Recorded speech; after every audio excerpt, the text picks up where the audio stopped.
Welcome back to the Blue Chip Breakdown, Vols fans. I'm your host, Will. In today's video, which will be a quick one, I just wanted to talk about some positive things that are coming for Tennessee's defense. We all know that we're losing several players to the portal. A lot of us are speculating on if some of those guys got pushed out, especially in that secondary.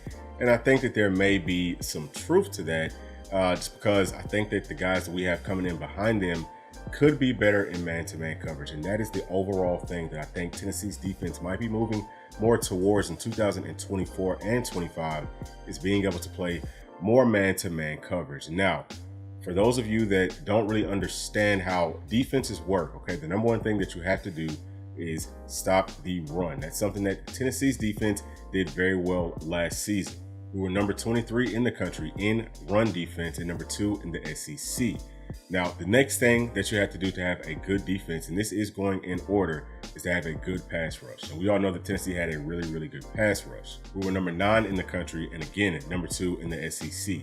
Now, the last thing is going to be playing tight coverage in, pass coverage. And Tennessee's pass coverage wasn't great. It was number 79 in the country, and then number 10 in the SEC. And, there's 14 teams. So, that was not great.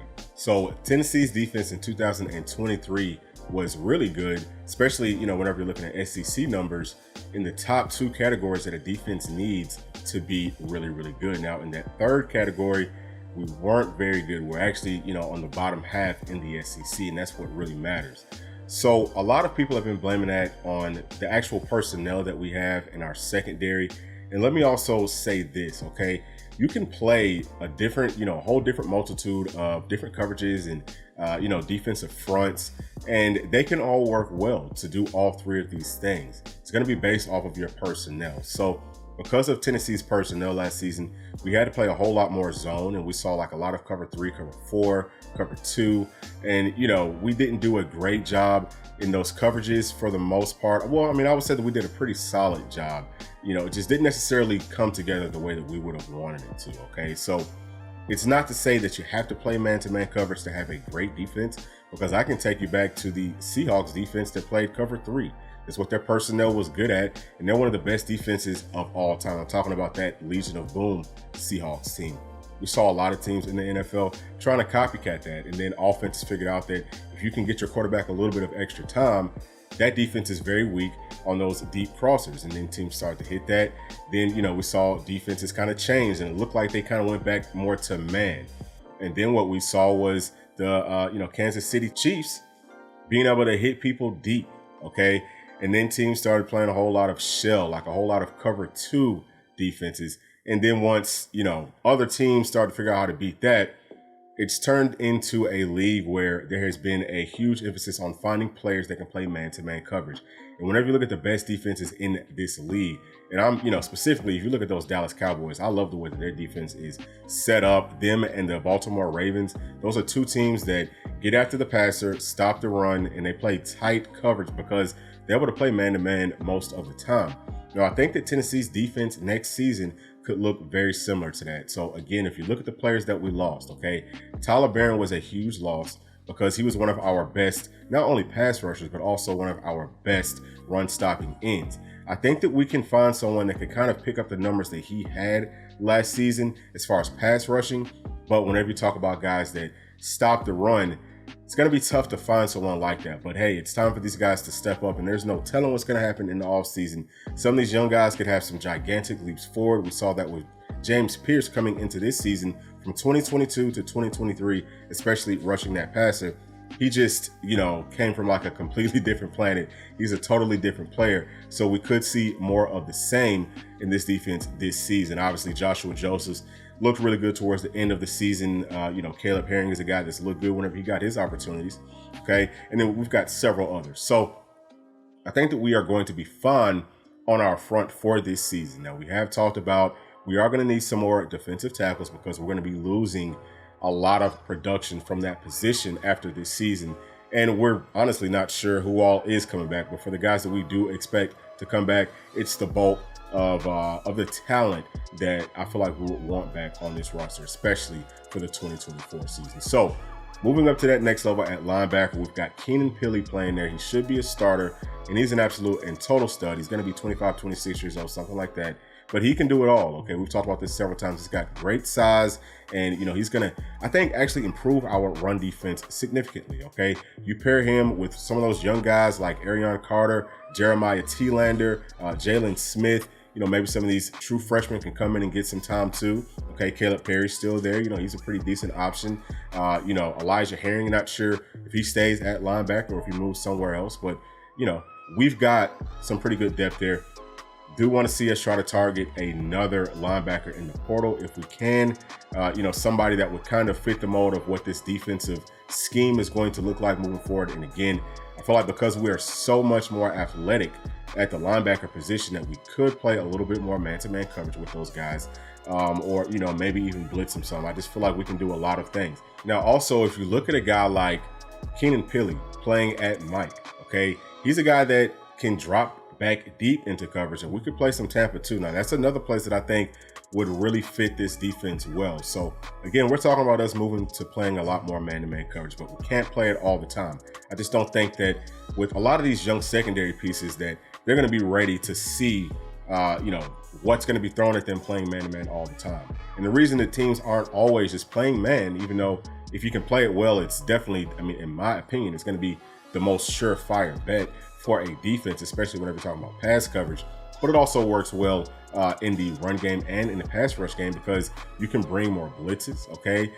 You can stack that box more, and you don't have to show all these different looks. You just line up and you're playing. It doesn't matter if teams know that it's man-to-man, it's man-to-man. They have to find a way to beat it. But there are all ways to beat it, especially if you're not used to playing it. And that's what concerns me with the secondary. So when you talk about the current state of our secondary, we don't know if a guy like Gabe Jeudy-Lally is going to be coming back or leaving. Probably going to be leaving. He was really good as a squat corner, which would have been more like playing cover 2, things like that. Did not love his man-to-man coverage skills. Again, we've got guys behind him that I feel like would be a lot better than that. I'll get to them in just a second. But we're also going to be losing to Nico Slaughter. Now, he's a guy that I feel like could do both very well. I feel like he was one of our better man-to-man coverage guys, and that's why I'm a little bit upset about losing him. Maybe we can get him back, especially because he's a veteran. He's played in this league for such a long time, so I feel like he really would have helped to if nothing else, at least kind of help to teach some of these younger guys some of the things that they might be seeing on a week in and week out basis. But they're gonna have to pretty much learn on the fly. So those guys are definitely gonna be Ricky Gibson, who played some this season, and he looked better as the season went on. So proud of him for that. Jordan Matthews, didn't get to see a whole lot of him, but he definitely possesses the skills necessary to either play corner or to play star, which is essentially nickelback, or even play safety if that's what we need. Okay, we don't know if we're going to be losing Wesley Walker. Okay, we don't know if we're going to be losing T-Mac, right? So T-Mac played star for us, so we've got to find a guy that can fill that void. T-Mac being 6'2", 220 pounds, something like that, being able to cover tight ends, smaller wide receivers, bigger wide receivers, everything. He had to cover everything, and he also helped us out tremendously in that run game. He was like a linebacker that could cover.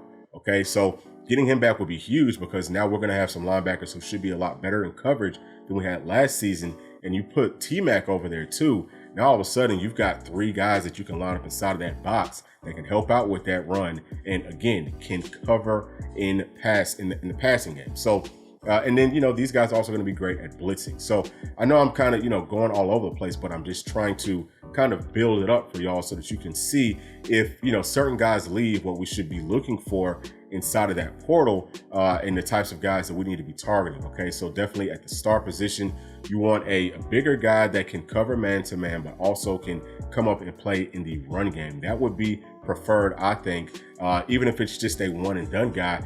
Get him in to start while you're kind of teaching someone else, one of these younger guys, how to play at star. I think that that's absolutely critical. I think that it's necessary, and I do feel like it would be a lot better option than just throwing someone out there on the fly, like what it looks like we may end up having to do now. It's safety. Obviously, we've got John Slaughter. I expect for him to be plugged in, playing at one of the safety positions. He should be really good. I've seen his film. We've broken it down several times. He's a guy that can play man-to-man coverage, and he can also play zone well. Okay, so whenever you're talking about those safeties, I think that this defense is going to be a lot more man-to-man coverage, or it's going to be cover 2. Those safeties are going to have to cover half of the football field, and I think that he's a guy that can most definitely do that. And he's obviously a very, very physical football player. So looking for him to have a good 2024 season Who the other safety is going to be, I'm not sure. Okay, we still have Andre Turrentine, I believe, who is he's pretty good in coverage, but saw him turning down contact a little bit too much for my taste. That's something that you just don't want, especially from a safety. Okay, so that's a key thing. I think that whenever we're looking at some of these portal guys, and obviously we're not the ones that's going to be, deciding on who's coming or going, but just look out and see, are these guys physical? Do they like to get in on contact? Do they engage with blocks? Do they get off blocks? Do they come up and make good solid tackles? That's going to be huge, okay? For anyone playing in the middle of our defense, especially if you're going to have to come down into that box, we need guys like that. I just don't fully trust Andre Turrentine at this moment to be one of those guys. Now maybe he can step it up, in the offseason, and he can turn into one of those guys. Okay, again, we're expecting for a lot of people to take a giant leap forward for this team next season. But we've also got Christian Charles. Okay, he's a guy that I believe could definitely play safety. He could also play nickel or star. He could also play corner. We've got Christian Harrison. That's another one. I think that he could do pretty much all three. Okay, but he has to gain some weight. But he's very willing and able to come up and make tackles. There are several others that I do think that on this roster, they're just versatile enough to be moved around. And I think that at the end of the day, with the guys kind of being more man-to-man guys, I feel like the defense can definitely take a giant leap forward. And for whoever we do add, just have to hope that they can kind of fit into that mold. Now, I don't know if this is what Coach Banks wants to do. Okay, I'm purely speculating, but I will say this, again, defenses, offenses, whatever your schemes are, good coaches are going to build their scheme around their personnel. And our personnel right now says that, hey, we can actually play man. And I believe that if we do that, that our defense just takes a giant leap forward in, run stopping, okay, and also in pass rush. And if that happens, the offense should also take a step forward because they should have more opportunities, which sounds like, it could be a good team. Now, obviously, just got to finish strong, okay? In that transfer portal, we got to finish strong in the 2024 class. And we'll have more news on on everything that comes out as we get it, moving forward. And last thing that I wanted to add to this, because I almost forgot to mention it, is that Deshaun Rucker has entered his name into the transfer portal as well. He is a guy that we said last week probably was going to, so that did happen. Now we're just waiting to see what happens with T-Mac and with Wesley Walker, and expect to hear some things this week about guys opting out of the bowl game. Okay, about guys saying, if they're going to be coming back next season or not. And we'll definitely have some more transfer portal news because at this point, it's going to be day to day. I believe that we're starting up practicing at some point this week. So the coaching staff has to know, and these players are going to have to make a declaration in whatever direction they're deciding to go in. So a whole lot of stuff will be coming out here shortly. Thank y'all as always for tuning in. Please make sure to like, subscribe, hit that notification bell. Share with your friends, family, and other volunteer fans. We'll see y'all in the next one. Thanks. Peace.